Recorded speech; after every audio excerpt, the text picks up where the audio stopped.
Man, I think Wes is trying to get a pay raise, if you ask me, man. He's doing pretty good with that damn music. That's pretty cool, Wes. I think it's the most important part of the week for me, man. I do feel good about myself. It's pretty solid. You play that again real quick, man? I think that's pretty cool. Absolutely. Yeah, give us another roll up.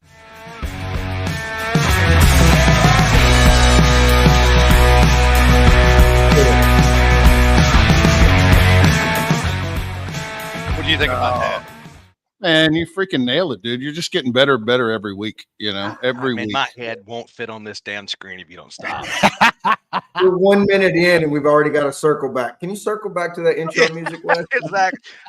That will be on the next show. Trust me, this clip. Wes, you're great. Wes, you're great. Wes, you're great. Wes, you're great. It's coming, boys.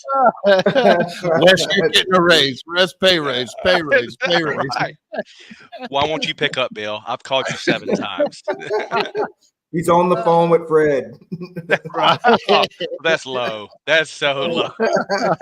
I'm already watching my back, man. Are you guys not excited or what, man? Big bullets out of the gate. Jeez. I'm telling you, man. Shit.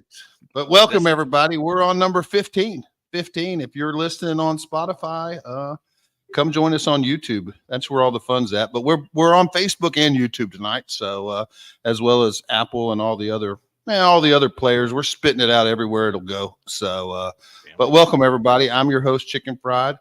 Your co-host there, LC Barbecue out of Bandera, Texas. And man, we're ready to get this Tuesday. Should be interesting. We got Lee Hickel coming on in a little bit. He's still wrapping things up on another podcast. What do you think about it? Oh, and we got Wes here. Hey guys. I was making sure I wasn't. Producer. This week we've got our producer Wes Garrett. Yeah, man, we're in episode 15, Bill, and you can't even throw my name out. Still in a probation period. Well, I will tell you this, Wes. We launched some Shiggin fried shirts today. I don't know if you guys can see them, but they're connected to the YouTube account. So, man, I'm not sure if they're down below. But we've already sold 8 shirts as of before we went live, just with posting it. So we've already got 8 shirts going out. It's a print on demand. So when you guys order a shirt, man, this company, man, probably in China or something, is going to print them and ship them to you. It'd probably take a week and a half. So it won't be a case of inventory. We won't have them at cook-offs. It'll all be done through print on demand, connected to the YouTube channel to make it, I guess, somewhat easier to buy. So let me know in the comments if you guys see the actual shirts, if they're down there if not, they'll be on the store page of the YouTube channel. So, but nice. Yeah, I think we're all going to order them. Like I said, I just did it last night and I haven't had a chance to order one, but I know we've sold about 8 of them so far. So, let's see at the comments if anybody sees it. Yeah, they're nice shirts, man. I'm serious. And for an extra $25, guys, you can even get my name on them. I'm just saying. It's on the inside of the collar. You can't see it, but I mean, you'll know. If you ever put it on inside out, Wes will be showing. 13 washes in, it'll show kind of up. Itches right there on the shoulders. Like he's just right there on the inside. They tack it in with a little bit of asbestos thread. It's good. Is that how you say it in Mississippi? Asbestos. Yeah. I sent Wes the shirt. He's like, man, I've zoomed in. I don't see my name anywhere. So, man, we're gonna have to get circled back to the artist and see if we can get a. It was under the sleeve. I caught it. We're good. We're all good, man. I think it was right beside where it said "washing cold water" on the tag. Well, he said they were coming from China, so they didn't get that. They can't say those syllables. They probably misspelled Wes. Tough one. Wes Garrett, West. Is it West or East? What's Fred saying? Will Wes have any shirts at the Jack asking for a friend? You know what? We've got something in the works there. We may have a booth up there selling some things. Well, I'll tell you this. And have y'all got all your qualifiers filled out? I don't know if we've been getting emails about getting all our stuff filled out. Oh, there goes a Jack banner. Oh shit. I need to get my Jack banner working. I've already told you, bro, you cannot do that. Like that'd be a power play. We both hop in there with, you know what I mean? It's like playing slot It's not machines. really mine. I stole it off of Wes's and photoshopped my name in there. I know. Right. I'm on the road traveling, so I can't put the all the get up on right here. So I've got my pilot shower station headphone on right here. Like, hour number 38's ready. Come on.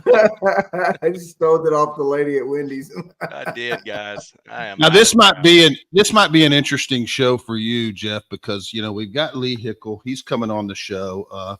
Man, some people know. I don't know if everyone knows, but man, he's recently resigned as a board of director for IBCA. So we're gonna talk to him about that. I think there's a lot of elections coming up with IBCA. What's that? I think he hit a brick wall. Yeah, I think he did hit a brick wall.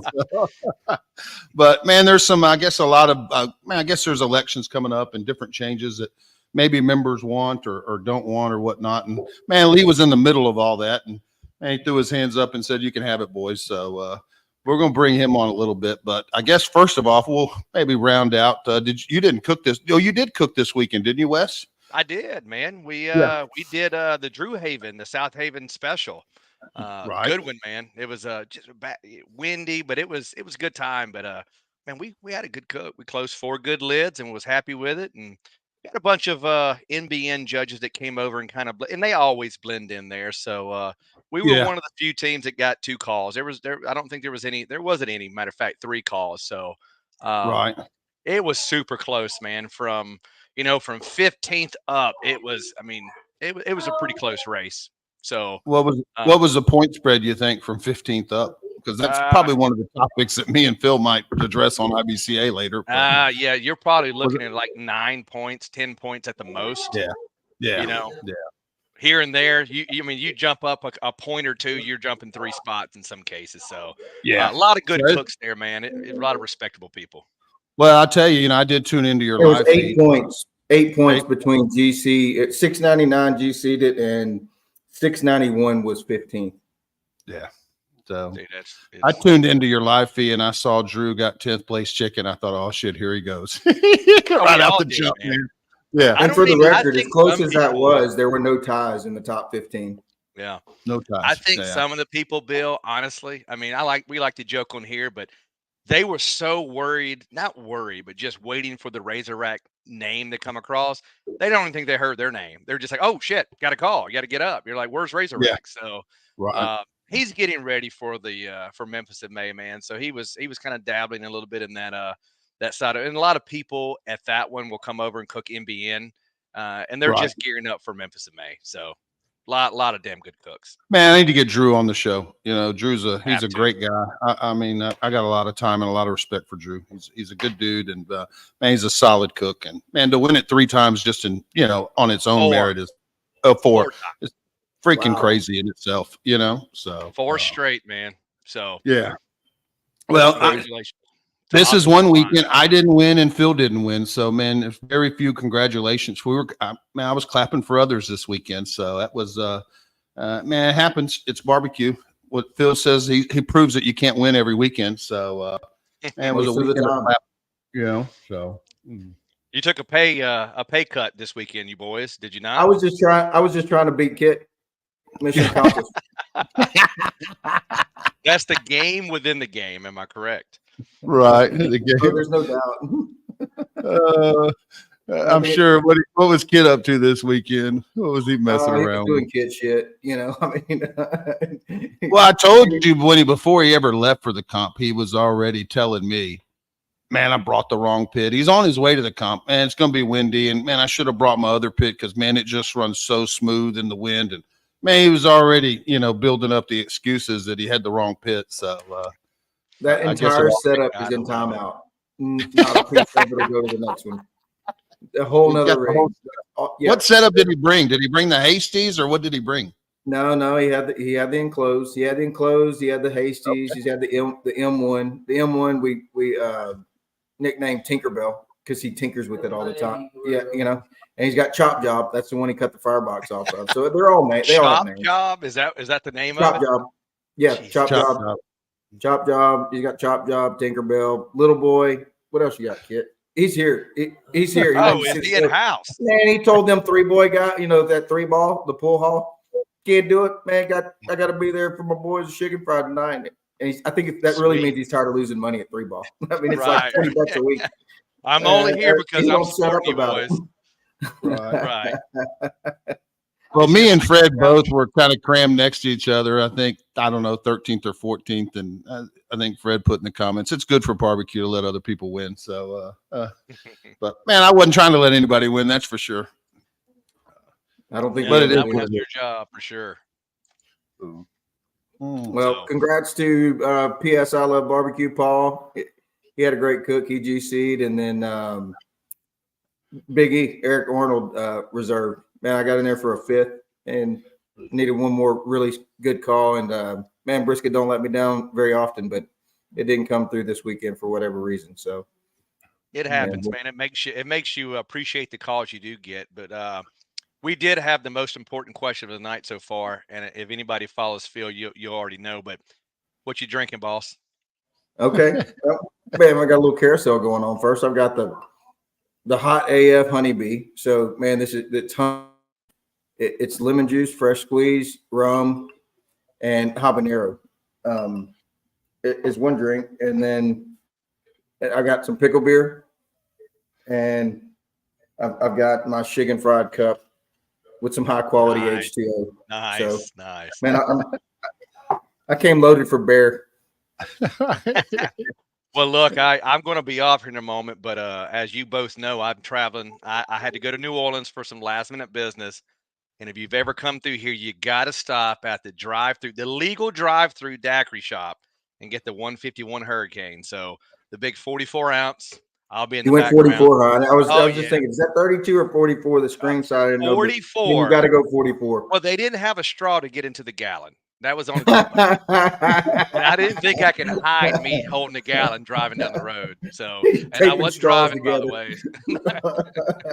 So, always fun, man. So it'll be a good show. Well, before we bring Mr. Hickle in, he sent me this little clip, so I'm going to play it before we bring him in. It's a little breaking news clip. Here we go.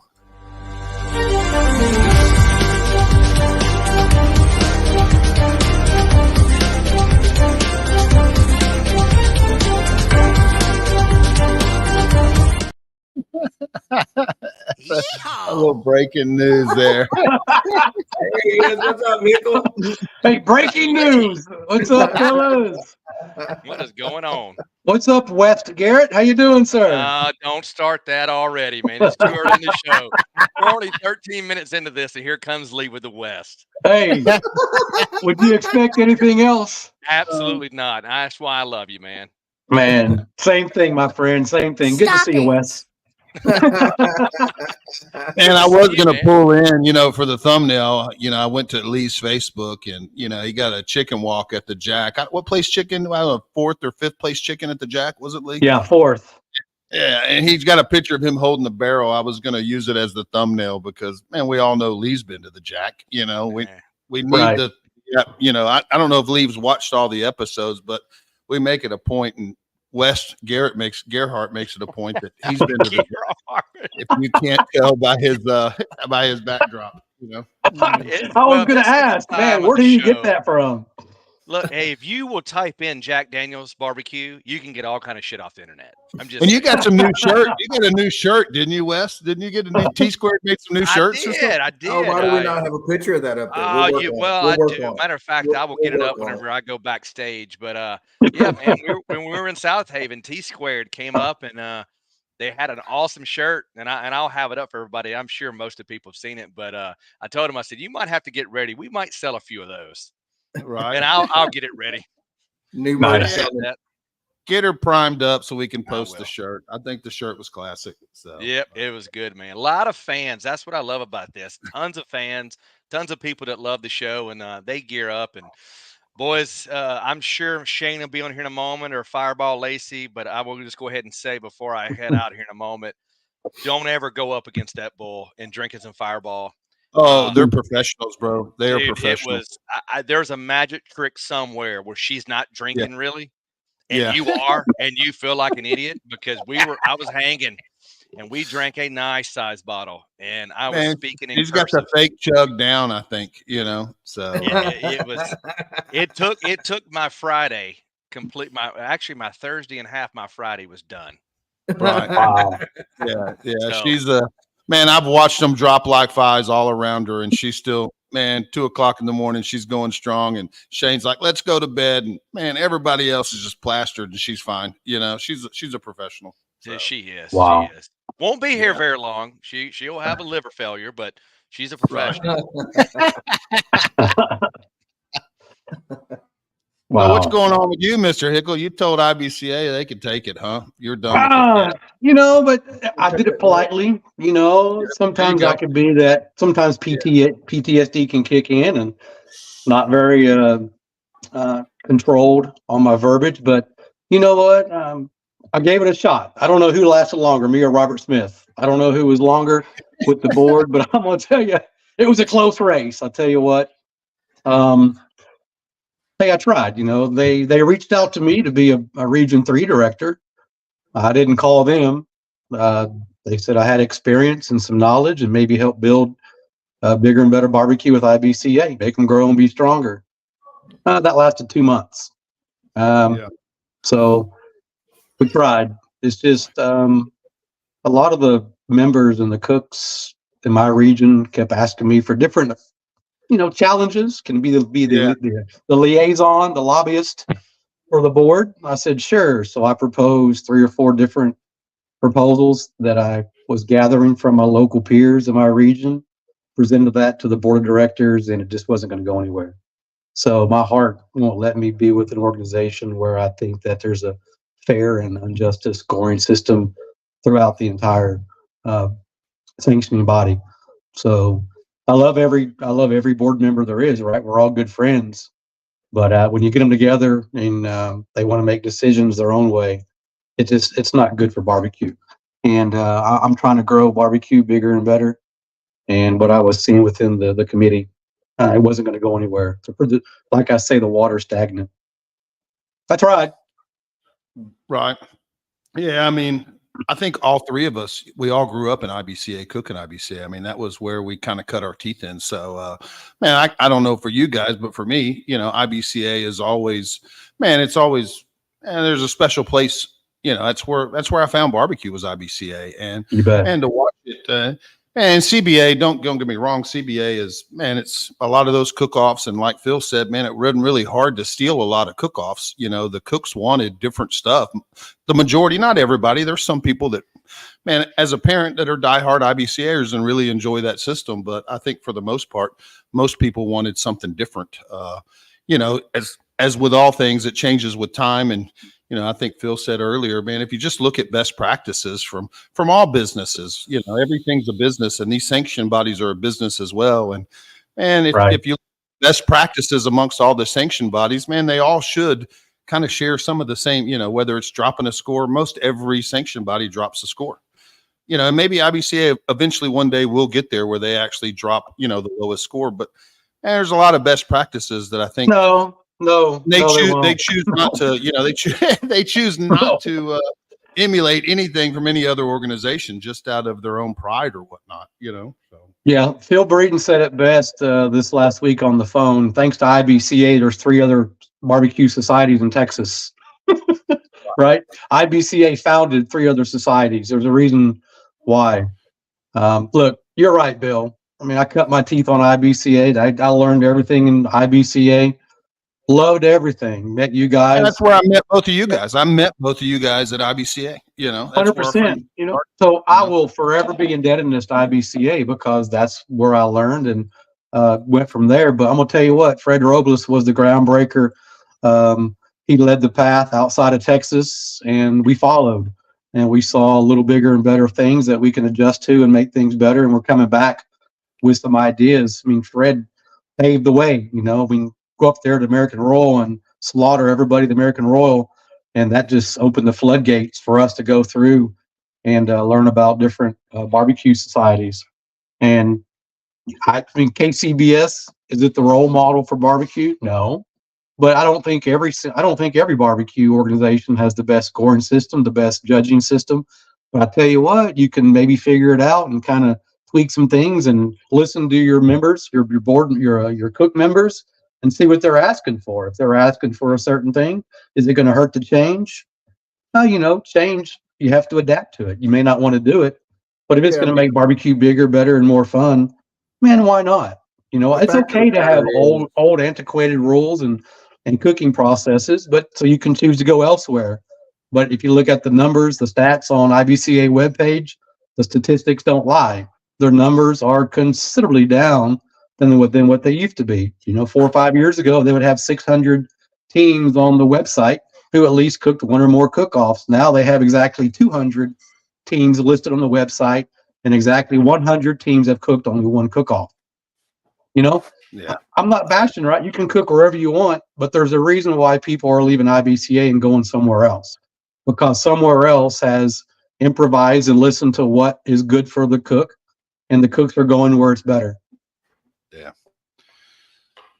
Well, I know years ago when I took Fred's class, right? I took Fred's class. I guess it was probably 2019 or something. And he taught KCBS and IBCA. Right. He taught both.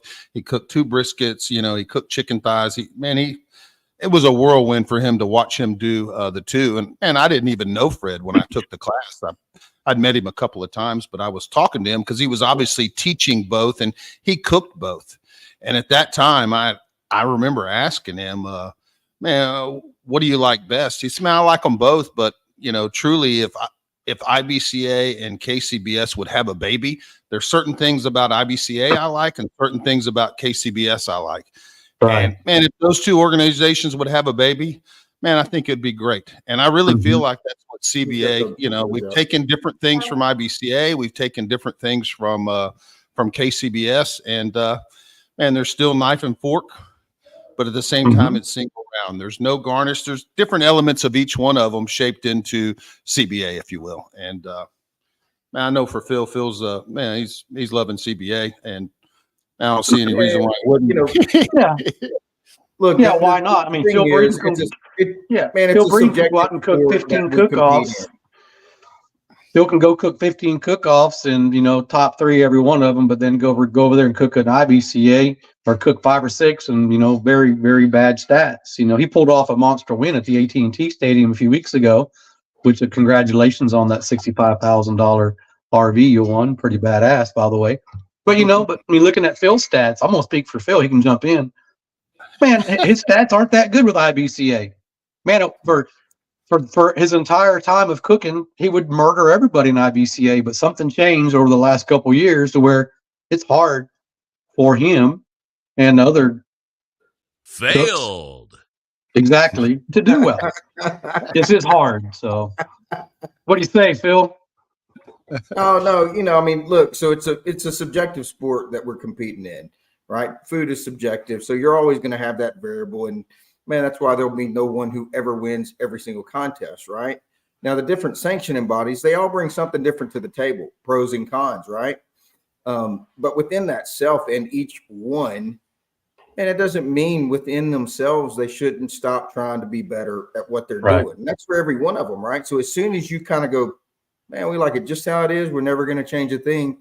And in a fluid sport, man, things change. So I think you kind of got to keep looking at the data and figuring out how to make your organization the best you can. And to me, what I'd like to see them do is, man, I look at it every week, and IBCA, the spread between, I'll look at the team count, I'll look at the GC score, and I'll look at 10th place. And the 5 or 6 cook-offs they had this past weekend, and it didn't matter if it was 15 teams or 45 teams. Man, GC would be 63 points 50 ahead. to 60 points ahead of 10th place. So, man, it's just too hard to overcome those numbers, right? And I know, man, I hear some of the comments that they don't want ties. Man, they're so far from having ties, right? So if they could tighten that up, I think they would, you know, potentially eliminate.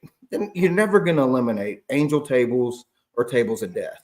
But to me, they're creating super angel tables and super tables of death, to where you can't overcome those if you're on the losing end of it, right? And if you just tighten that up, man, maybe you can recover in the same cook-off. And man, there's nobody out there that should be beating RGC by 30 points, right? I mean, I saw one this weekend. He reserved it to Leroy, right? And he was 27 points from that. And Ira's kind of good cook, right? Now, all of a sudden, Ira's barbecue's 27 points behind first place. Man, that's just just a huge spread to me. Yeah. Don King reserved Grand last weekend, and he was sports. 25 points behind Grand. What's 25 that? behind. You know. Yeah. So anyway, Well, and I think too, a lot of the people that are in those positions aren't necessarily, I guess, to me, business or growth people. You know, they're just maybe either head judges or whatever. And man, if the system works and it results a winner, they think it's fine. But as far as trying to grow an organization and trying to brand an organization, man, I mean, just even results, like if you go on to IBCA's website, you only see the top 10. Man, if somebody's a new cook and man, they don't make top 10, they're never going to see their name on a website. And I know for me starting out, man, it was pretty cool to see when I first got my 2 points, when I first got that first walk. And man, now all of a sudden I'm on the list, and you know, but man, they just publish the top 10. They don't publish where everybody else is at, you know, and to me, that's just basics. You know, if you watch a NASCAR race, it shows you, man, who's first all the way. So they got the scores from first to last, I guess. You know, I know there's a master ticket, so I don't know if that's decoded at some point, but right, it's a cumulative system. So man, everybody got a total score. And if you didn't top 10, man, you could go to your master ticket, log in, and then figure out what place you are. But man, if they would just put it all up there, then then you'd see it. But well, and too, like I know for me as a cook, sometimes man, I don't make top 10. You know, this weekend I didn't make top 10. I was 14th. Fred was 13th, you know, and Killer V's was right there next to me. Sons of Smoke was right there next to me. Man, if I just saw top 10 and man, didn't know where everybody else landed, I can walk away from that cook-off and go, man, Fred was right next to me. Sons of Smoke was right next to me. Man, we were all great cooks, and man, none of us actually, you know, waylaid the contest. But sometimes I saw a guy one time when I cooked in Arizona, I hit a 10th place chicken. Man, he posted on social media, he hit 11th place chicken. He's like, well, my chicken scores aren't that far off. I was right next to Chicken Fried, you know. Yeah. So sometimes was it Kit? No, it wasn't Kit. But man, sometimes if you end up finishing 13th or 14th, and you're yeah, but it makes that guy want to come back and cook again, Bill, because he almost beat you. Exactly. Yeah. You know, when you're behind 30, 40 points, man, it's just kind of discouraging. Like, man, I don't want to go back and cook this and get beat up next week. Right. But if you can keep them within 5 or 6, 7 points of the guys who cook all the time, man, it makes these backyard new guys want to come back and cook again to grow the sport. But when they're getting murdered by 40 points, they don't want to come back. Like, this is terrible. I'm wasting my money. Let's just make the scoring a little tighter. I mean, how many points do you need to let somebody know their food sucks? Right? Either their food sucks by 90-point spread or it sucks by 9-point spread. Either way, they didn't win. So you don't have to beat them up with a 90-point spread or 80-point spread. Tighten the scores up. Start playing golf, man. They're like, I'm out of here. I can't recover 90 points. Let me find a new hobby, you know? So where, man, I think I even talked to some of the board members about their spread. I actually called them and said, and I used my wife as an example. She cooked dessert at Pusacue, and a judge gave her a 5.55 on her cheesecake. Wes was there. Wes actually tried that cheesecake, and unbelievable, man. Yeah, and a judge gave her a 5.55, and you know what? She said, "Screw this, man! I ain't ever doing dessert again." She was so discouraged. It was her first time, and man, I talked her into doing it for the Royal, and she did, and she ended up getting a 180, and she tied with 30 other people with 180s. But man, she got her a little 180 sticker, and guess what? Every contest now, hey, do they have dessert? Do they have dessert? Mm-hmm. Man, got her back into it, even though it was a tie. And we all know how the Royal is. There's lots of ties at the Royal in, just about every category, it seems like. But man, it got her back into it. She got her little sticker and was, next thing you know, she cooked the jack. She got a perfect score at the jack. And man, she hadn't looked back. She's selling cheesecakes. It's just but and you know what I'm hating, Bill and Phil and Wes, all these people, participation trophies, bullshit. Yep. No, it's not. These people are spending $800 or more in Texas cook-offs. Man, they need to have an equal, fair scoring system, not the way it is now. The spread is too much. They're not taking we have 2-round barbecue for IBCA, right? So all they're doing is taking the highest scores and taking those the final table, top 15. man, we may have 2 tables or 3 tables, but if table 1 is an angel table, they're going to take every single box off that table. Table 2 and 3 will get nothing. Yeah. Man, I may be on table 3 and those judges just happen to score me low. I may be first on my table. I should have a right to go to the final table because I won my table. And they're giving those angel tables the opportunity to make more points, which creates even a bigger gap. You know, That's right. Yeah. So that question was asked last week on Barbecue Champs Academy. Do you think in IBCA they should take the top 15 teams from all the tables, or half the teams from each table, right? So I thought about that question a lot over the past week. And to me, the way they're doing it, just say you have table A, B, and C. Man, a lot of times they all come from A, or whatever. It's pretty loaded by table. Well, man, we really want to have we want our food to be judged fairly amongst our peers, right? Well, if you turn in chicken, you're going to be on table A, B, and C. And if you've got those volatile tables with such high spread and you're only taking the best 15 scores, no matter what table, well, you didn't really get a chance to be scored amongst your peers. But if it was on the same table and there was 10 boxes and they took 5 and they went to the next round, right? Well, you were judged against your peers. Right. And this being said, on like having such a big spread, they could keep this system if they would just squeeze the spread down. It would work across all the tables better, right? But if you're going to have a big spread in it, then you need to do it by the table, because at least you were judged amongst your peers on that table with a big spread. Tighten the spread, take it off of all the tables. Big spread, take half from each table and then do it like you used to. It seemed to work a lot better, right? To where you didn't have cooks going, wow, 10 came off of A and none come off of B. And I get it. Hey, man, sometimes the best barbecue's on one table and the worst barbecue's on another table. And you know what? That also means sometimes the best barbecue ain't on one table and the worst barbecue ain't on one table. So, man, you can't have it both ways. Question for you, Coach. So Bill was explaining, I jump in and asked, he was explaining here on the way over how this works. And I didn't know it. I thought he was kidding with me. So would you say that over on that sanctioning body, it's more about how lucky you are of hitting certain tables as how good your barbecue is? Like you're there just to almost be like, I've got to get on this table to move on. It's almost a game within a game. Well, we always have that, right? We always have those odds, but when your spread's that far apart, it's even more important that luck, you have to depend on the luck side a little bit more, right? So the worse that spread is, or the more exaggerated an angel or a table of death is, luck becomes more dependent. And man, I know I work really hard to bring as much luck out of play as I can, right? Absolutely. I work hard to be the best I can in a competition and better than the rest of the teams.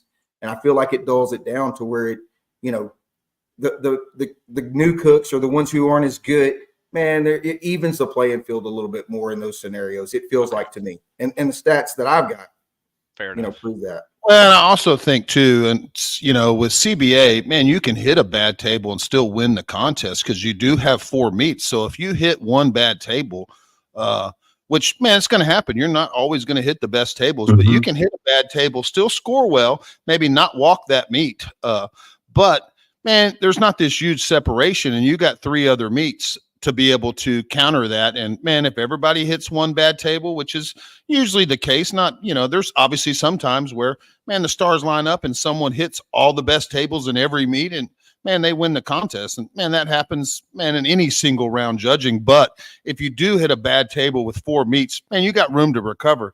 Man, if you hit a bad table in IBCA, man, it's to recover, Well, in addition to that, Bill well said, man, if you hit a bad table, man, you might be down 10 or 12 points in that meet, not 40.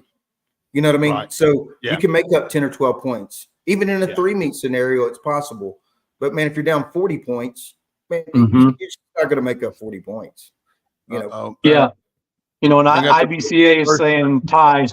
If we narrow the scoring, man, I'm over here. That's like the mood. Appreciate it. If we narrow the scoring system, because right now we have 6 points, right? 5 through 10. Well, that's a lot of numbers for the taste judge to figure out. Well, what's a 5? What's a 6? Make it 5, at least 5 or 4. And man, the ties are going to come. Maybe, maybe not. We're going 2 decimals over. So the 120. The scenario Bill had with the dessert is a perfect example, right? So KCBS, a lot of times, not all the judges will be certified. And I don't know what those judges were on the dessert, but man, for a certified judge to give a 5.55, I don't think I've ever heard of that, right? And if they thought it was a mid-pack dessert and they hit 5.55, man, maybe they thought it was a good middle of the pack score, not knowing that a 5.55 is basically like going to kill you. Thank you. It's the worst, because what KCBS goes down to, I think one is kind of a DQ or something, but they can do it too. I mean, I've never heard of those. I think they changed theirs after CBA, and Wes can come in. They changed their scoring system, man. After they saw, man, I'm not going to say it's because of CBA, but man, I think their lowest number is a 5 now. Yeah, it goes down to a 5, and then it skips down to a 1. I wanted to say 6, and somebody can correct me, but they took a lot of that BS stuff out of there from like 4, 3, 2. So it's really one's like DQ'd, and it's back up to 5, and then goes to 9. So 8s and 9s determine cook-offs in KCBS. I was going to say they really need to get rid of. Man, nobody's really getting many 7s occasionally, but it's 8s and 9s, and the more 9s you got, the more you win. The more 8s you got, the more you're going to be mid-packing it. You're absolutely right. I don't know, but I would be, man, my assumption is they changed theirs after CBA came out with their scoring system of, man, it was 6 months or a year later, KCBS eliminated all those bottom numbers because, man, you're not going to win with 7s in KCBS. If you get 7s, you're not winning. There's no sense in giving somebody a 2 or a 3 and just you don't need a 3 to drive home the point.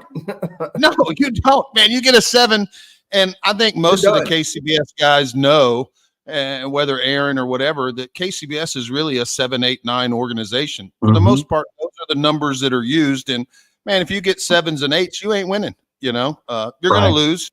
Man, your score sheet's not going to browbeat you to death, but it is going to tell you you don't have enough to win, so you need to make some changes. So.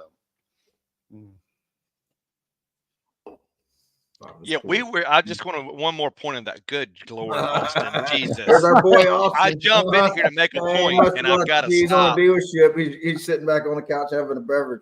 Appreciate you, buddy. It's good seeing you this weekend. We're gonna let this make it rain for just a little bit, just a little. Time to freshen her up. I'll check the tires. Boys. Oh fuck!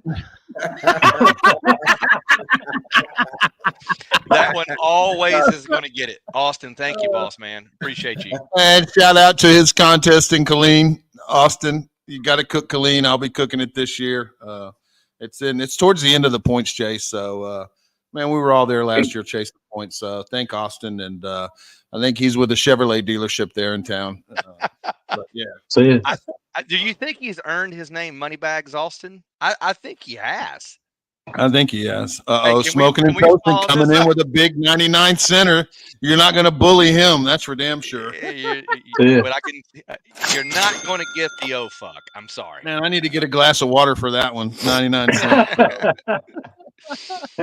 And it starts roll. I think it's because Alonzo commented. You noticed when he commented, the stuff started rolling? Yeah. The guy's just what he touches just turns the money. Last week, Phil. I mean, Lee, did you watch last week? I mean, it was over $1,000 in donations with Alonzo on. I mean, my God. 1228 to be exact. Yeah, and I think most of it was Austin Bittner. Truth be told, Yeah. I don't know if I can match that, Bill. I'm sorry. And I didn't tell you in advance that you had some big shoes to fill following Alonzo. Yeah. You made me in the negative when it's all said and done. I'm sorry. You're only 1,100 behind, but hey, look, there's still a half the show to go, Lee. So you bet. Hey, Fred said it right. First place chicken's always going to have the advantage. Yeah, first place chicken's the grand champion out of the gate already. They're the first grand champion right there. Right. Then it just goes from there. So Fred's right. Yeah, but it's good that you guys have identified that, and you tried to help it, and you tried to, get on top of it. And if people are not going to listen, then what's the point of spinning your tires, right? Well, I think Lee was saying too that the board's going to vote on a lot of these things, and there's still a lot of social media stuff going out there. I think one of the directors is posting questions on social media. asking people to agree or disagree. And man, it's pretty evident that most of the board members are disagreeing with most of the stuff that, man, I would say best practice amongst all the sanctioned bodies, whether it's St. Louis Barbecue Society, KCBS, man, pretty much Florida, FBA, and they all have drop scores. They all have seating, you know, they all have one way or another a way that they seat their judges. I don't know. How does IBCA seat their judges now, Lee? Is it just wherever they want to sit or no? No, the head judge, whenever the teams come in or people come in, they just go ahead and randomly, you sit there, you know, but it can. So let's say a whole team comes in, we're all wearing the same colored shirt. You know, as long as you're not the head cook, you can come in and be a table judge. So Right. the judge will separate the teams on different tables. Gotcha. So they try to keep up and to make sure that teams aren't sitting together, friends aren't sitting together, you know. So I kind of went off of a suggestion, and IBCA may vote for this, you know, a chip draw. Granted, it may be a death sentence in KCBS because they have portals where the judges go in and sign up and they want to go cook. Yeah, I think KCBS went back to the chip draw because having I think Wes can maybe comment, but I think KCBS, they were with chip draw and then they got away from chip draw and started doing seating based on judges. And man, there was a bunch of complaints and now they're back to chip. And man, everybody's complaining about chip draw.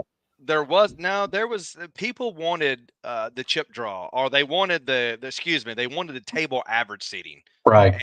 And that worked out, in my opinion, very, very well. And you had a couple board members that were hell bent on not doing that, and they said it took up a lot of time and it didn't do anything, but it really did. What it did, what I saw, was it took away from really having that deep table of death. You didn't have that where if you got on it, you were going to be in the 160s no matter how good your stuff was. I mean, it kind of leveled the best barbecue still won, but it didn't kill you too bad. Well, a few of the people just decided, you know what, that's too much trouble. We don't want to do that, and we're going to pass it, and they couldn't push it through. And I think that was a huge disservice. And they're still trying. I know a lot of people are trying to get back to that the table averages. Right. So I suggested do it a chip draw. You know, the chip will tell you what table and seat number you're in, just to kind of even things out the best we can. Hickle, you got a beverage? Oh yeah, right here. So, there's a drink. Appreciate the 1999. But there's Michael Gibson. I don't know Michael Gibson. Let me take a guess. Man, he's the one posting. Cranberry, splash of Sprite. What's Lee drinking? Me? Yeah, I got a mixed beverage. Yep. Yeah, vodka, cranberry, splash of Sprite. Am I right or wrong? That's how I taught you. 3 fingers, baby. No shit. Now it's just like Aaron Leslie on the head country joint. 3 fingers. There's Man Meat. He hates table averages, so he's a chip draw fan. Am I right, Aaron? Aaron would be a chip draw fan. He doesn't want the table averages. Yeah. So Bill, that Michael Gibson is the one that being is somebody wants the fairest barbecue they could possibly get, right? I mean, that's kind of the angle that you want on either.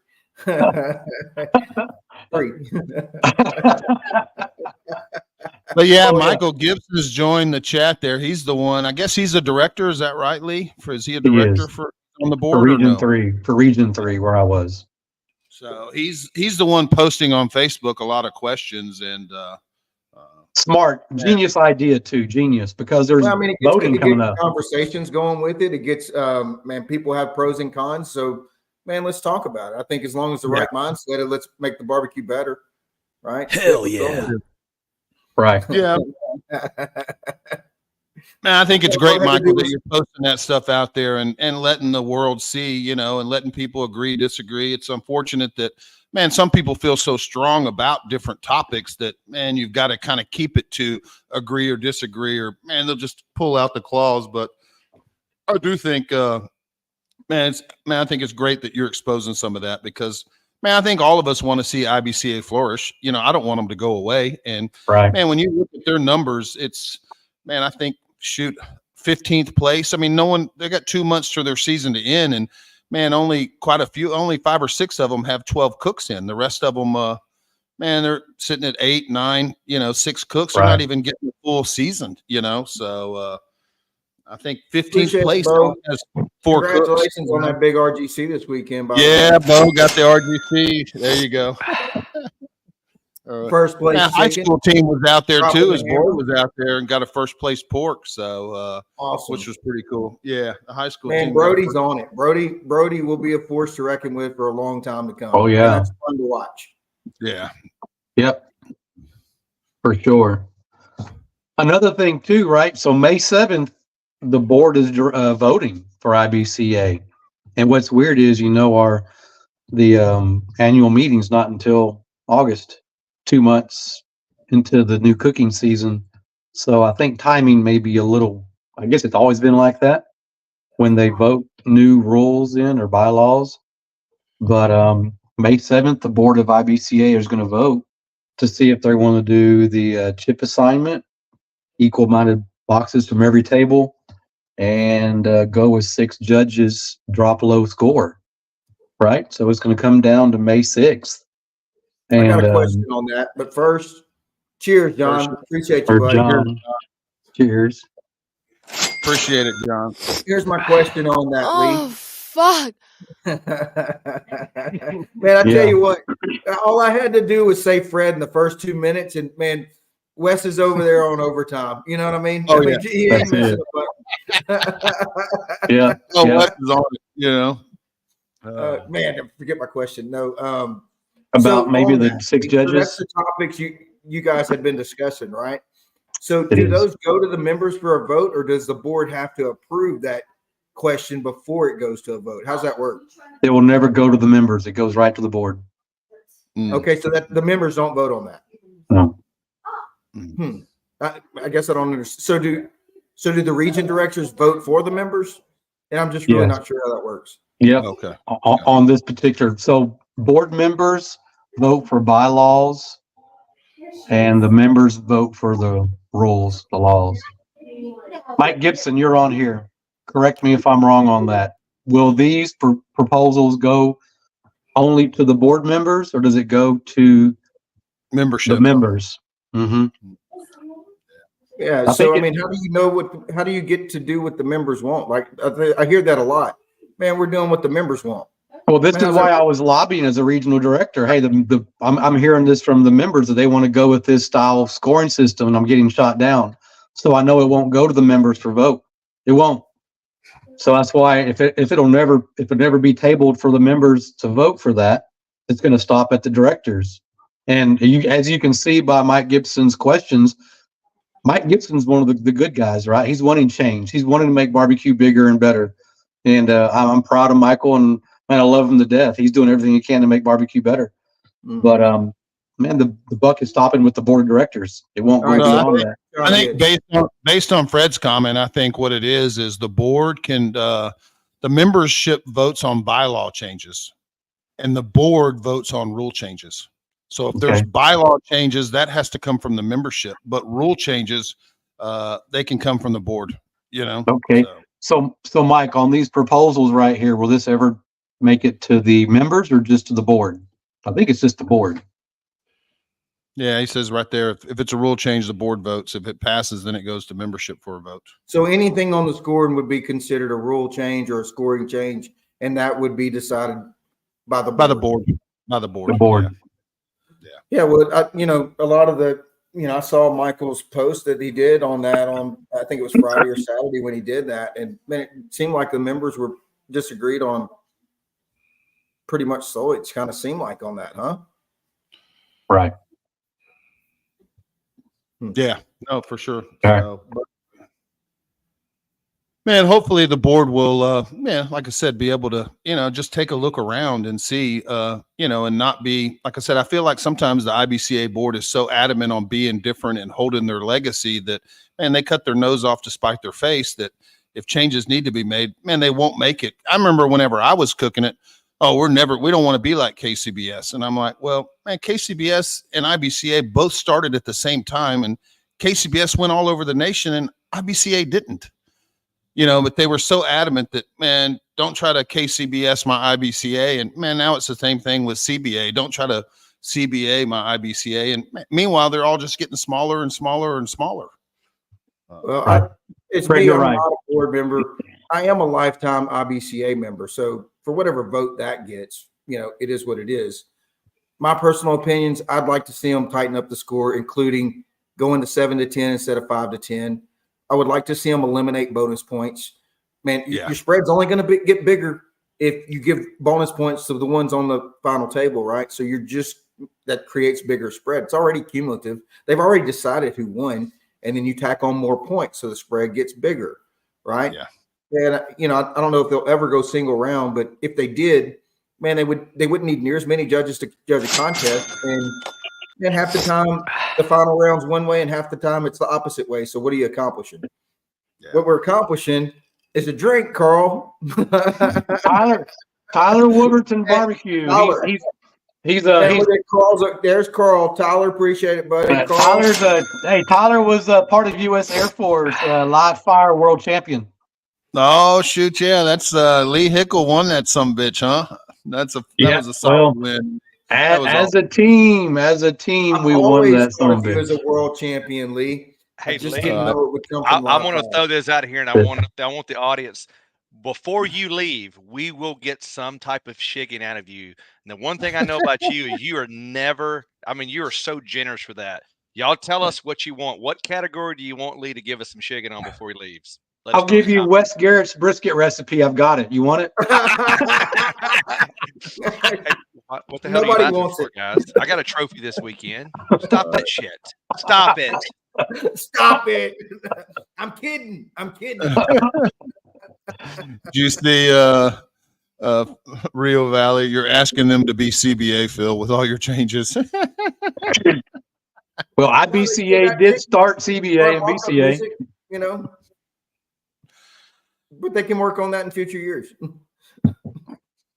Yeah, I mean, like I said, I think I've told you, iPhone comes out with a touch screen, and man, Samsung doesn't sit back and go, man, forget that. We're sticking with the flip phone. That's our legacy. We're never going to, And Ford Motor comes out with 4 wheels. Man, no one's out there going, man, we need to have 5. Man, if it works and everybody likes it, man, change.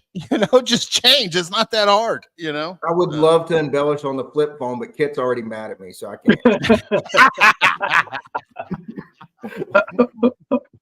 He does have one of the sweetest flip phones on the market. So now IBCA is hanging on to the flip phone. Acts like he's not tech savvy, but he is. He is. Yeah. Now, this damn ball don't know how to answer it. Bullshit. He knows just how to answer it. Jim, are we piling on IBCA? A little bit. It's kind of like the hot dog right now, right? They got some major votes coming up within the board members. This is the season for them to vote yes or no on these proposals. And KCBS had their moments with having awards on Tuesday for several cook-offs. So man, that pressure's got to come from the cooks to see change, right?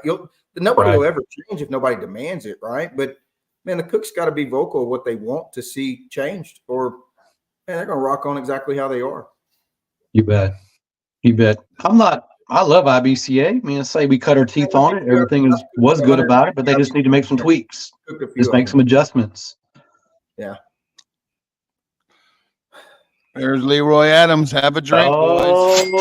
There he is. That's my primo right there. That's my cousin right there. Leroy. Man, Vince, I don't know if IBCA's ever had a tie, I don't think they've ever had a tie, and they've never had a perfect score, Man, they're far from tying it right now. So, man, could you run a pilot cook-off? I mean, just to do a 30-teamer and run it and see what happens and look at the data? What would that hurt? I don't know. Right. How many ties does KCBS have on a normal weekend with 3 numbers? Oh, fuck. You got to remember you got 7 coming in where you go to win. And if you bring the drop score in, the drop score breaks the ties. So the ties ain't as big a deal as everybody thinks they are. So I asked Mike Gibson today, how does IBCA break a tie in any of the meets? So it's actually pretty good. They take the 5, like let's say Phil and you and I have the same tie in chicken. They drop high score, drop low score, average out the middle 3. Whoever has the highest score wins that meet category. They have abilities to drop scores. Like if the tie breaks, they have those abilities to do that, right? Yep, they do. That's how they figure out who won the tiebreaker. They drop high, drop low. Do they have ties in IBCA? Are there ties? So the executive head judge was asked today, have you ever seen a tie in IBCA with this new scoring system? He said maybe once. Yeah. I think, So no, it doesn't. It's rare. The guys who wanted to stay are doing or wanting to say the same for personal reasons. That's probably true, you know. Man, I think we missed one of the comments though. Like as I'm looking back up here, hold on, this is a big one too.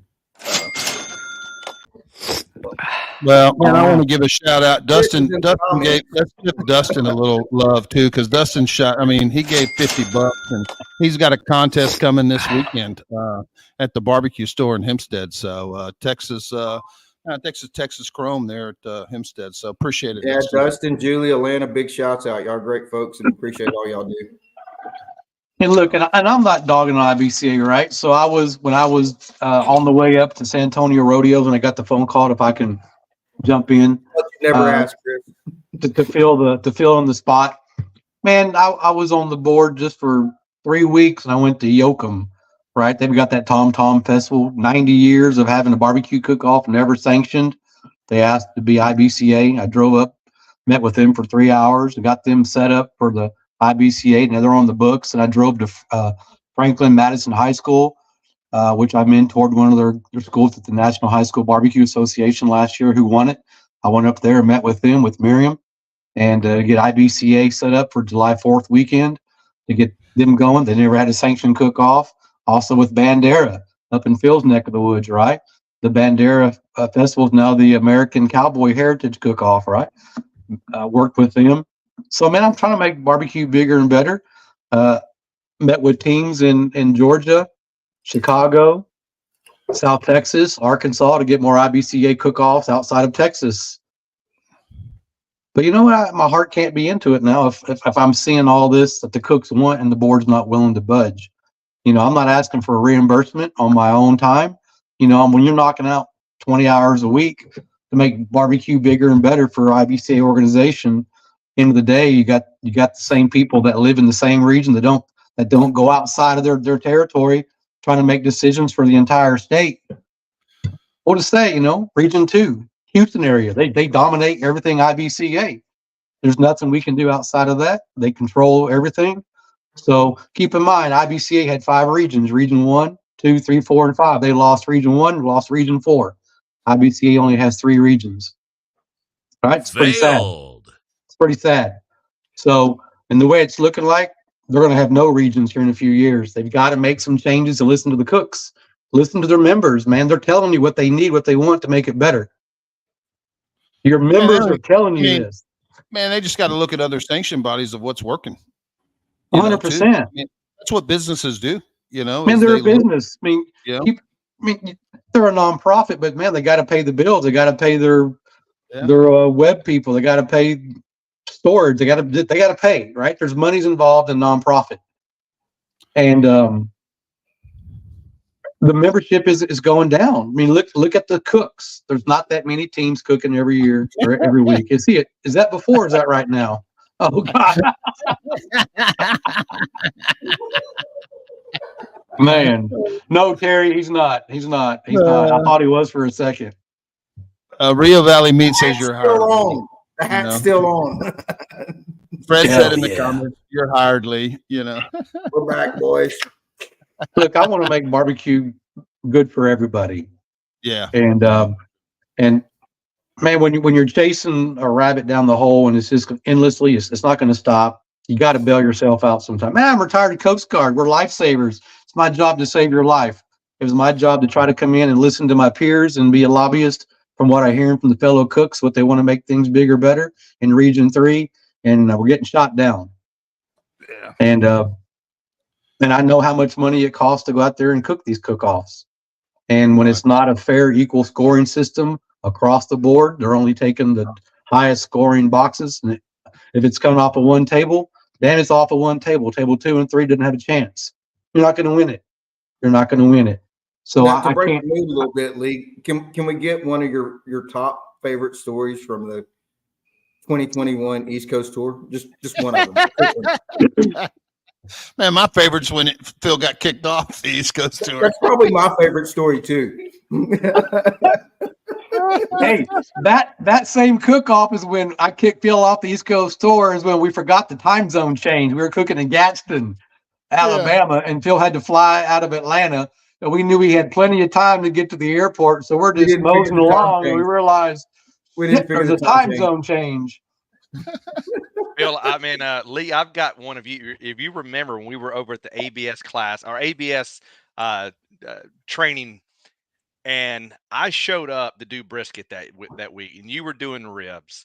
Right. And I don't know if anybody knows this, but Lee, and you can sit there and you can laugh or whatever, but the guy's got the results to prove you wrong. But he had his ribs done. What were they? 7:30, 8 o'clock in the morning. they're in the Cambro, and I'm like getting brisket ready. I'm still asleep, and his ribs are done. I look over, and Lee goes, "I'm done, boys." Dude, it was dark. It was almost still dark. I'm like, dude, I'm putting this brisket on right now. And he's like, oh yeah, I'm gonna go in here and sit down for a little while. And then he tells me at every comp, everything is in the Cambro by like 8 or 8:30. Right. Chicken. And I don't remember on your chicken, but he was like, look, if you do it right, it'll hold, it'll be good. And I'm like, there's no doubt. I watched it, and the ribs were phenomenal. So that's my story. I was like, there's no way this guy's doing that. Yeah, when I cooked Bonifay, Florida, Matt Barber and Myron Mixon said, "What the hell you doing, son?" I said, "Well, I'm putting my ribs in the Cambro." I said, "It's only 7:45 in the morning." I'm like, "I know." They're like, "That's not how you do it. You got to time it when you can just cook them. You slice them, you put them in the box, you turn them in. You don't rest." I said, "Well, this is all I know." End of the day, Myron Mixon had second, rib I had first. He goes, "Son, never mind what I said." I'm like, yeah, baby. It was awesome, man. It tasted damn good too. So 3 hour and 45-minute rest on my rib. Yeah, that was a good one and too. chicken. Evans, Georgia, the double Lee. Yeah. Man, I got the music controller day one, and you got the music controller day two. In Evans, Georgia. Man, I jammed out Jay. Man, it was awesome. Every song I wanted to listen to, my whole playlist. And I think I reserved it day one, right? I had a pretty good day. And the next. Thanks, Manuel. Thanks, Manuel. Appreciate it. Yeah. Hey, so let me tell you. He goes, let me grab that for a little bit. Next thing you know, I'm sitting here. Madonna's greatest hits keep playing. It wasn't even the greatest hits. It was just a CD. I didn't know most of the songs on there. And Lee's bebopping around there, smiling, laughing. Oh, it's great. I'm like, this music is killing me. Of course, man, I didn't have a good day. I was at 7th or 8th or something. And I granted it. So, man, the playlist is everything. Oh, it did, right?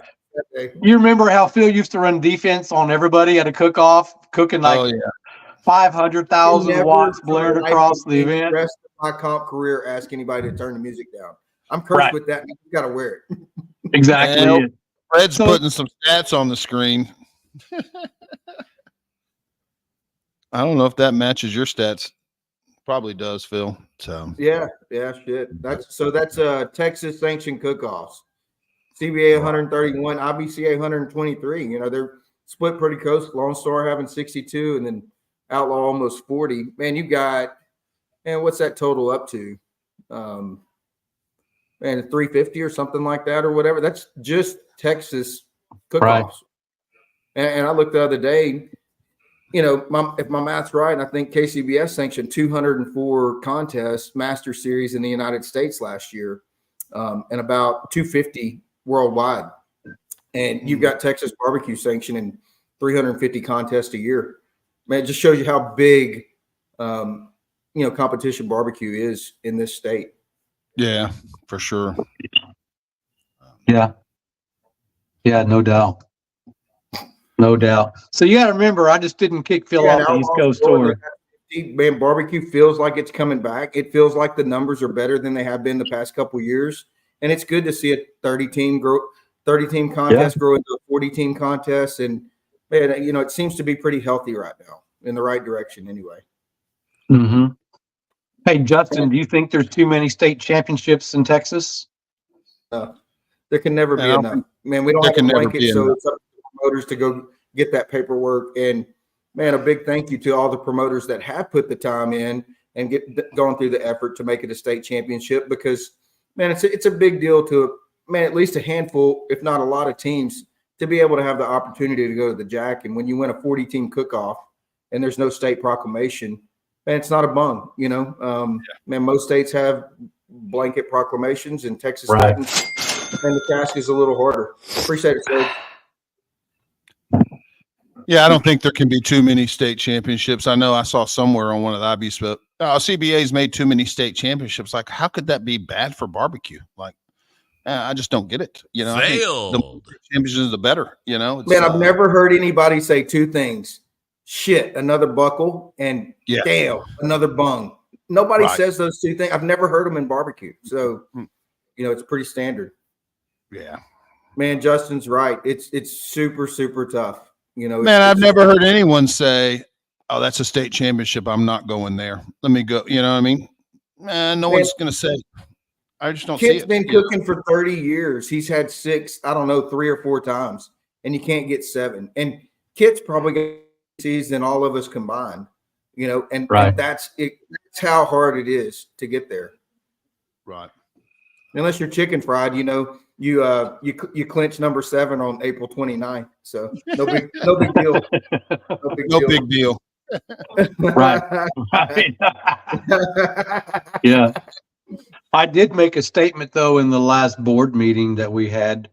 Maybe it was on Barbecue Champs. I forget when it was. You know, it was recently that you know, it seems like with Texas having a lot of state championships, I mean, Pam may pull some reins back on this. You know, yeah, we're going to have a lot more teams with bungs in the draw for Texas, but if there's a lucky streak and it may never happen. You know, 2 or 3, 4 teams get 7, which is great because every cook-off's a state championship. Does it lose its prestige?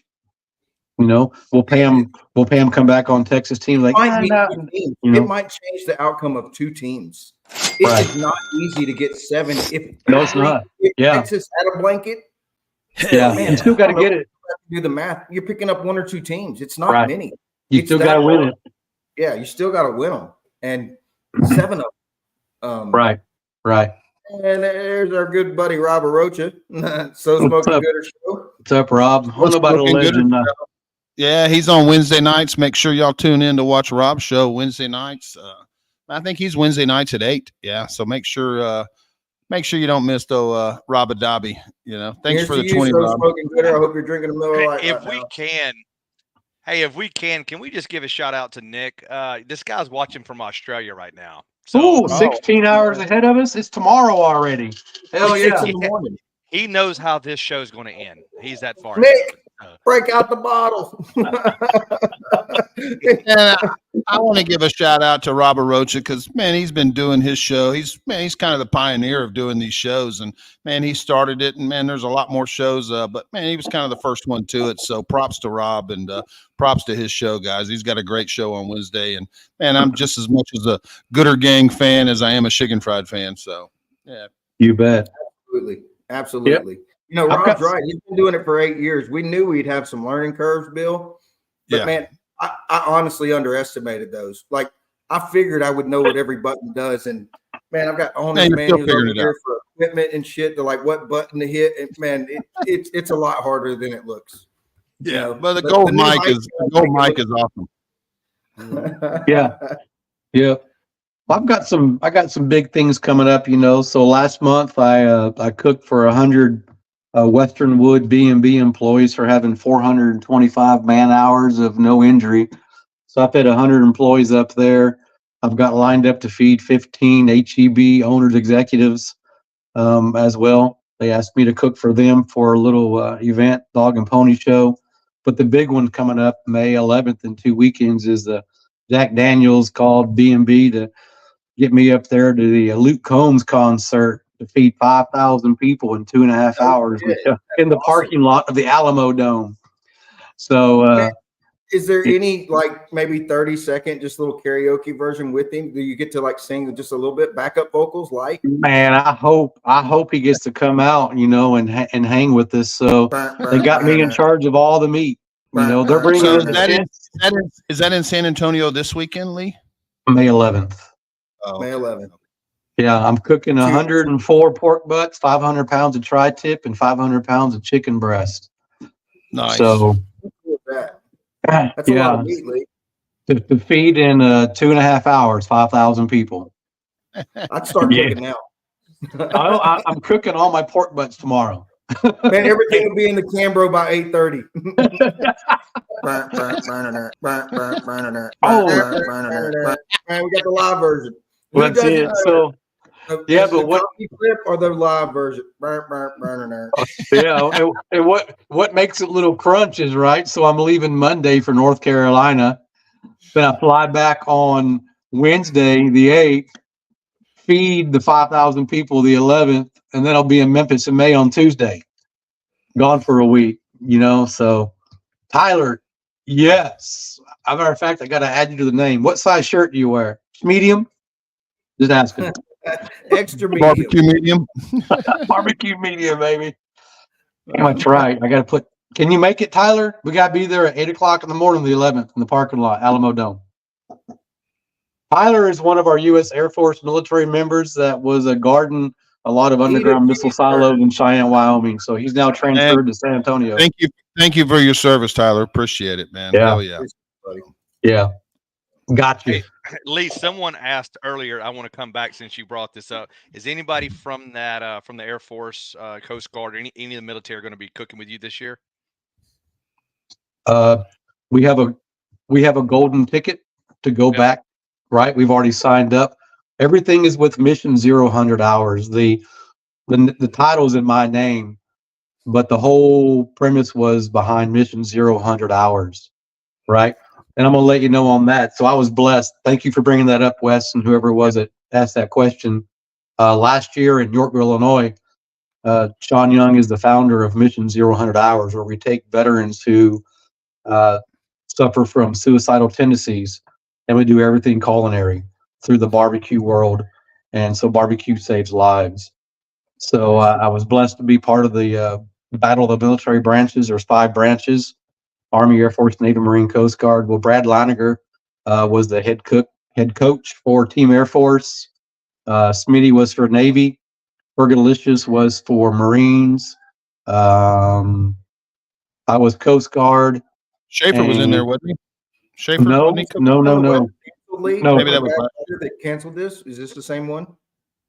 Tyler's active duty. He does PT. He wears a small. Oh yeah, exactly. Yeah. and Chris Webb was there as well. So end of the day, all the 5 branches, we had to coach as cook, as the liaison. We coached our teams. Well, Brad Leiniger's Team Air Force won. Well, Brad was going to be in the Maldive Islands enjoying sun and relaxation during World Food, so he couldn't make it. So Sean asked me, hey, do you think you can help lead Team Air Force at World Food? But man, only 2 categories, bacon and live fire. I said, well, we're not doing bacon. We're going to do live fire. So only one condition, if I can call Executive Chef Hiram Quintana out of Pennsylvania to come down and help, because he's a chef. Yeah. And knowing that World Foods is a chef's category more than a barbecue and live fire, you got to have some culinary skills. So we brought Hiram Quintana down from Pennsylvania, and we cooked the first ever live fire, and damn, we won it. We won the whole thing.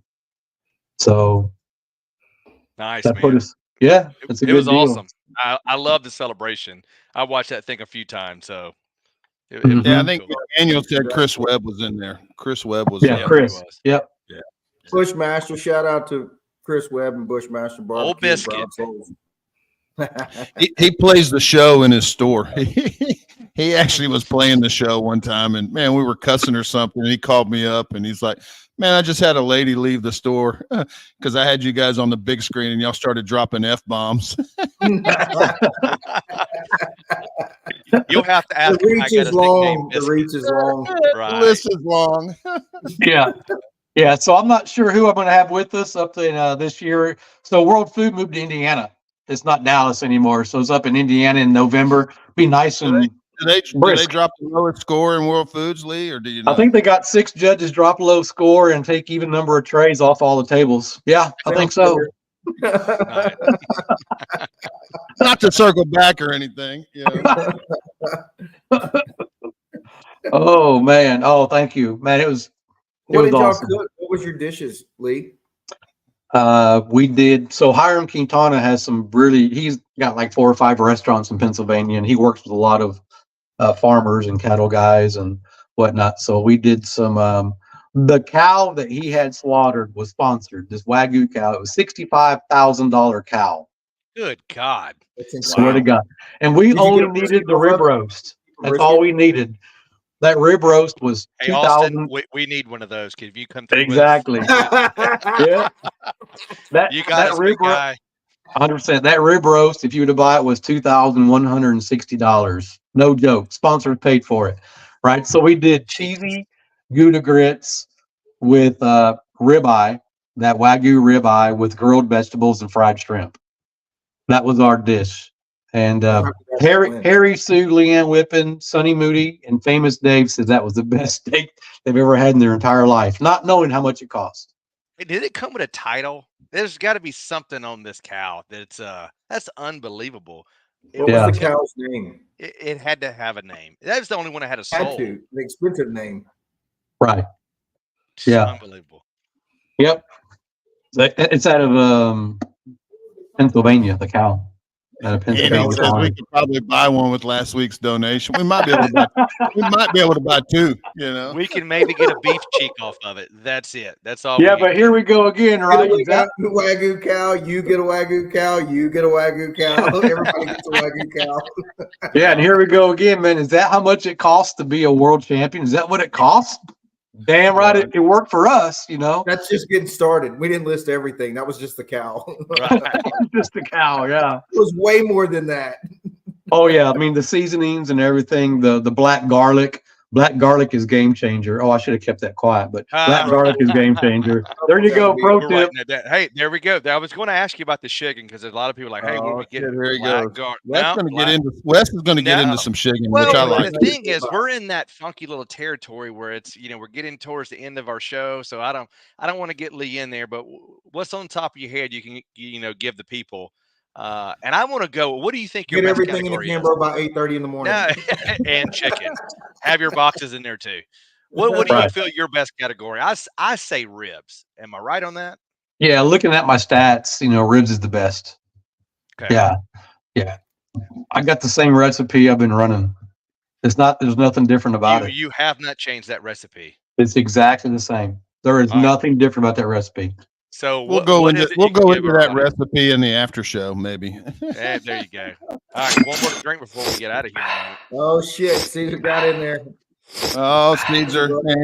He's peeling them. He's peeling them more than that. It doesn't matter. I'm gonna take it anyway. I will let you know. I did a class 2 weeks ago for the Junior Pit Masters of America. I did chicken and steak, and I ran Vince's Texas Wizards chicken brine. So Friday, the class was Saturday, so I was home and I went ahead and did I do an 18-hour brine on my whole chickens. So I made my brine up with Vince's chicken brine at home, do the class on Saturday, cut the chicken, inject the chicken with a whole new injection. And I'll be damned, man, the chicken that was just injected that day was more juicy, but the chicken that was brined 18 hours and injected had a deeper, better flavor. So it was crazy that just being injected was juicy, but the one that was brined had a better flavor. So true story on that. So I believe in a long brine. I do too. I believe you should brine with every meat. Injection. I do. We all do, right? Yeah, absolutely.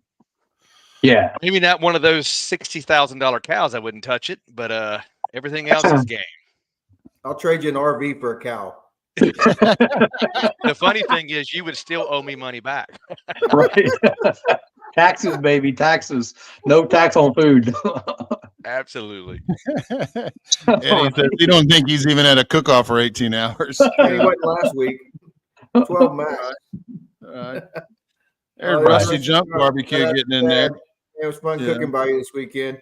And he taught us a few new tricks. Man, I've seen some things I've never seen before. So he definitely has some different techniques. But we had some good times. We really did. Man, I tell you what, man, Kit got the weekend off. Chad took over. He took over. Yeah. Here's a real question for you, Lee Pfeiffer. Do you inject ribs night before or in the morning? No, the night before. Night For before. sure. If you can have everything injected by 6 p.m. You can have it in the They're camera by done 8:30 in the morning, in the guys. He can't inject in the morning because they're done. They're done. I pull them out of the camera at 10 in the morning. They've already been rested, and I inject them. He puts them on at 2:00 in the morning, So, Yeah.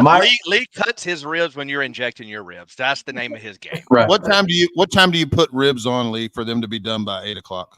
4:00 in the morning. 4:45. They're on the pit. 4:45. Yeah. The brisket and pork butts at 4:00. 4:45 are my ribs. All right. Man, there's a good possibility Lee just watched Talladega Nights one too many times. Not first or last. He didn't know it meant getting in the Cambro box. It was the contest. It was a different deal. Right. Yeah. You got to remember, right? I don't make my kale boxes until during like windows, the turning windows. Man, I normally make mine like at around 8:30 in the You know? morning on Saturday. Yeah. I I take naps on Saturday. I do. I take naps during the I cook. don't get naps in. It's rare I get naps in. I'll hand Carmen the reins every now and then. Every now and then I'm like, hey, I'm gonna lay her down for 20 minutes. Make sure the shit don't burn down. It could happen. 8:00, everything's in the Cambro. Chicken comes out of the brine. I go to bed for an hour. I get up, start making my kale boxes. Everything is done. Right. So you're up at 2. I'm up at 2. I like to fire at 2. Everything goes on at 4. Yeah. Man, I make my foil boxes right before chicken turn in, and I do all 4 of them at one time on my foil boxes. Same here. Game here. over. It takes about 3 Game or 4 over. minutes. Game over. Game over. Game over. Yeah. Well, Phil Breeden has that 4-minute kale box, which is a miracle box. So I stole his You process. should see his foil boxes. How quick he is with the foil. He's a lot quicker with the foil than he is with the kale.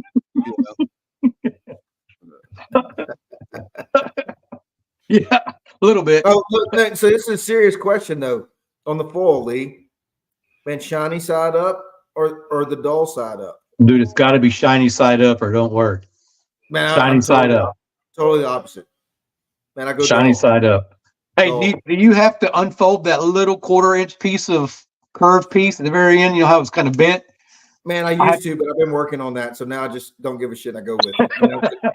But which side do you put that little fold on? They all come with that little bitty fold. Yeah. So I have to do so my crease is 12 o'clock, 6 Red o'clock, nose. and the crease is on the left. Crease is on the left. Yep. Phil, crease on the left or the right? Oof. So Man, the crease that folds is 12 o'clock, 6 I don't o'clock. really worry about it. Man, I worry about it way less than I used to. I think since Rob does rate my box these days, I'm like, man, just kind of F it, whatever. Right. Send it, put it in the box. Man, Robert taught me how to just put it in the box. Man, we're overthinking this shit. Oh, yeah. Yeah, like a few weeks ago, I was cooking up in Blanchard, Louisiana, and I got sidetracked, being distracted. Well, I pulled my chicken out of the brine on Saturday. It's laying there on the counter. I kept thinking I should be doing something besides talking to people walking by. Yeah. It wasn't until I'm glazing my chicken. I look down, there's my brine still in the brine bucket. Like, oh, you forgot to inject. You forgot to inject the chicken, stupid. But I got 10th place chicken on it. Right. So yeah. Do you have to inject? I don't know, but it had an 18-hour brine. Man, did y'all see Phil's new rub? Did you see Phil's new rub, Lee? No, I haven't seen it. We cooking now. It's all full of lies. More than any other rub out there. Is it all full of lies? It's a little salty. It's a little salty. Oh, we've got Wes's Jack shirt finally. Shut up! I feel like hold it up there a little longer. I feel like Wes has a little mixed feeling. Put it back up, Bill. Man, I feel like Wes has some mixed feelings about that shirt. It's like I'm smiling, but I want to hit somebody in the face. No, absolutely not. Absolutely not. I'm proud of that. I mean, I think I've cooked it twice as much as most people in Texas. You can't ever hit 7, man. Nobody's coming there. I tell you what, when you posted that shirt too, Wes, there were some people in the comments that maybe haven't watched the show and were like, "Oh, that's cool. I want one." You know what I mean? Well, this is a good time to talk to you guys about the new Shiggin Fried shirt because there may be more out there. So get it, and yeah, we're in discussions on what's going to be posted out there, and we got to get Schaefer on a few things. And I don't know if shirts. are the Shiggin Fried shirts available. Can you see them? I don't know. I can't see them, but maybe people in the Yeah, chat. let I us don't know know. if they see them. Oh Lord. If they Definitely saw the gotta- Shiggin Fried shirts, but Hey, the shirts are going to be a big hit, man. There's a lot of people, especially in South Haven, was asking about the sayings, the shirts. So the Shiggin Fried shirts came out at a perfect time. I think the Jack shirt's going to have to make an appearance, but again, thanks to T Squared for that. They even came up with the Drew Haven, the Drew Davis Invitational at Drew Haven, Mississippi. Drew Haven. I'll get you a picture of that. And Man, you win a contest 4 years in a row. You deserve that. but it's for a while. Look at this. Rob said that rub of yours is extra salty. It's just salt. Pour it back up there twice. It's just salt. It's just Man, you got a wound, open it up, pour on. God, I love it. That's awesome. That's awesome. Yeah. Awesome. 15-minute Brian, Rob. Oh, Depends on the altitude. We'll see about the West, Garrett. I'm not sure I'm signing off on that. Well, the royalties are not going to be high enough. Right. I can't live that shit down. oh my goodness. Well, Where are you guys cooking at next week or in the next couple of weeks? And I think I'm gonna go to San Antonio. They're paying out 15 grand. Isn't it 15 grand? I think it is, Phil. Yeah. Yeah, it's 15K. Yeah, I'm gonna go to San Antonio this weekend. That's why I was asking Lee if he was gonna be in San Antonio. But I guess that's next weekend, huh, Lee? Yeah. right. Yeah, May 11th. Yeah, I'm getting ready for the Luke Combs concert. And Phil's got a weekend. class this weekend. He's going to cook San Antonio, but then he's going to go. I guess you've got probably a couple more seats for the class, Phil, or y'all full? Yeah, I think we got 15. We'll take up to 20. So we got 2 or 3 more seats that we're okay with selling. But man, it's a good size class either way. So yeah, I'm gonna go cook. Appreciate it. I'm gonna go cook the lot, stock, and barrel, and then turn in my brisket, and then head home and start class. Yeah, that's where you go get your real GC at, right? Yeah, we'll see, man. That's probably the number one thing. I mean, I love doing the classes, but man, I don't like. I cook every weekend, and I love cooking every weekend. And to teach a class, you got to take a weekend off, kind of. But I kind of figured out, man, maybe not. So it'd be the first time I'm doing that. Bill just got through doing the same thing, And It's stole just that like idea from you. cook plenty of doubles, right? So man, you just reload and you do it again. So it's a moving double, and it's only an hour away. Bill, was that hard to do to go to a class? No, I mean, like I said, I stole that idea from Phil. Phil was telling me about that he's going to do it, and I was like, me and Fred had that class. I'm like, man, I don't want to lose a weekend of cooking. I enjoy cooking, so man, I arranged it where the class was actually at the cook-off. So as soon as awards were over, man, we moved into their steer barn. Stole it and one up me. Lee, it's not like he's washing dishes anyway to go to it. He's just using the same shit that he just cooked with. He's just rolling. So there's nothing to. He just moves the trailer. That's it. Man, I stole that idea from Phil. Man, I'm just going to have it there at the cook-off. That way, I don't even have to move. He took the moving double out of play and just did a double. Yeah, and me and Fred were doing 2 meats apiece, so it was even less than a double, just because. And I only had 2 meats to mess with, So, did you guys have like a classroom setting, or you were outside in front of your rigs? No, we had our rigs backed into a barn. Okay. The barn it had full coverage if it was raining or whatever. And man, we had our rigs side by side, so my porch was there right next to Fred's porch, and man, we had chairs and everything and tables in front of our rig for all the prep and everything. Man, worked out perfect. Nice. The weather was great. So no problems. So Yeah, smoking and toasting. He is not hitting the moonshine unless we see another 99 cents. Let's just be I will honest. go to the liquor cabinet and pull out the Bill, moonshine that Charles 99 Kent gave me. cents before that touches your lips. I'm sorry. Mm. We've got to have some ground I think rules you need here. to end the feed, Bill. End the feed now. Man, hopefully next week we're going to have a nice vodka sponsor. Oh, there he is. Hopefully next week. Man, I'm working on a vodka sponsor, so we'll see if they come through. All the indications are they're going to come through. So, man, it would be nice to, be able to get some pallets of alcohol, hopefully, that we can kind of share. Pallets of alcohol. Yeah. We'll have a nice memorial for Phil on episode 38. Like, Right. made him so You're going to need your Shiggin fried shirts to qualify for the alcohol, So. Oh yeah. without a doubt.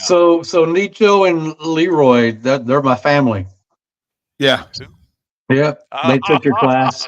Had to do it. He had to. He's like, kill the show. You got to, bro. Man, And I mixed a few beers in tonight. It was kind of easy. I didn't even Gee, feel Walt, like you didn't call your shots for that buck, man. I don't know. He can drink what he wants. a little So bit in the bottom. Yeah, I think next week we're gonna have to have a minimum of, for a shot, maybe a $10 minimum. And Smoking and Toasting is going to have to up his game a little bit. He's Man, I can 99 cents. appreciate the cheap seats. I ain't hating it. Man, So wait a whatever. minute. 99 cents. Man, there's $4 generals in Bandera. They figured out how to make a living on $1. Okay, On $1. 99 cents coming. So let's jump back to what you Coming just with the said, masses. Bill. You said we're changing up the bylaws. Who are we voting on that, or we're going to let the constituents vote on this? How we're going to do this? The bylaws, joke. I think the bylaws, I think they're all changed by the members, so. Right. Yeah, Bo. Kirsten's headed up to burn it to cook the I guess steak. She's going to be there. So Right. Absolutely. Yeah, we're going to have to save Phil. We're going to have to set a limit on the moonshine shot. So we'll come out with that next time. Daddy Dutch. We've all seen episode Daddy 4. Dutch I've heard comment. about it. Y'all seen it, right? And there was no moonshine involved. Look, man, I would have like never that. had Five episode street rules. 5 if there had been moonshine involved No, with episode no. 4. You wouldn't have had a family either. That they would have left. Let's just I'm be still honest. patching up some of those relationships. Right. Carmen's still not sleeping in there with you. And I think we need to, man, we're at the hour and 30 mark. We want to thank Lee for coming on. Wes, I don't know if you want to hit us with any exit music, but man, we're running out of daylight. Right? Running out of daylight. And man, I appreciate it, Lee, coming on. Thank you for having me. Thank you guys. Appreciate it. We'll see you next week.